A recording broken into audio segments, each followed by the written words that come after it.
আর বন্ধু বান্ধব আমার লগে আজকে জারি লয়, যে জারি লয়ে কথা কইছে আমার লগে, যেমন মন হইছে ওগর লগে আমার জীবনে কোনো পরিচয় ছিল না। তা কি আর করার, চাকরি তো আর কম খুঁজলাম না, আমার কপালটাই খারাপ, কি আর করার। তোর এই চায়ের দোকানে চাকরি করতাম না, এমন থেকে যামগা। ওস্তাদ, আমি আর চায়ের দোকানে কাজ করতাম না, বুঝছেন? আমি যাইলাম গা, এই দোকানে আর চাকরি করতাম না। আর বন্ধু বান্ধব দেখবো আমার করতে অপমান করে, মানুষের কথা হই না জিদ্দে চায়ের দোকানে চাকরিটা ছাড়লাম। এখন এমন অভাব পড়ছে, এখন শরমে গরও যেতাম পারি না, সংসারও টানাটানি চলতেছে। এখন যে কি করবো কিছুই বুঝতেছি না। টেনশন মনে হইতেছে? কইতে থাক রে। পড়ালেখা তো শেষ করলি, একটা চাকরি লইতালি না, লইছস একটা চায়ের দোকান ও চাকরি, এটাও মানুষের কথা হইনা দিলি ছাইরা। আর অনেক রাস্তাঘাটে আডস, অনেক তো মানুষের কথাটা হইনা চাকরিটা ছাড়ছস, অনে বুঝবি।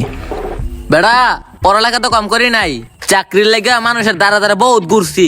অন পর্যন্ত ইন্টারভিউ অনেকটিও দিছি, একটা চাকরি লো না আমার, বুঝছো? শেষ পর্যন্ত একটা চায়ের দোকানে গিয়ে চাকরি দিছিলাম। কিছু বন্ধু বান্ধবের লাগে আছে না,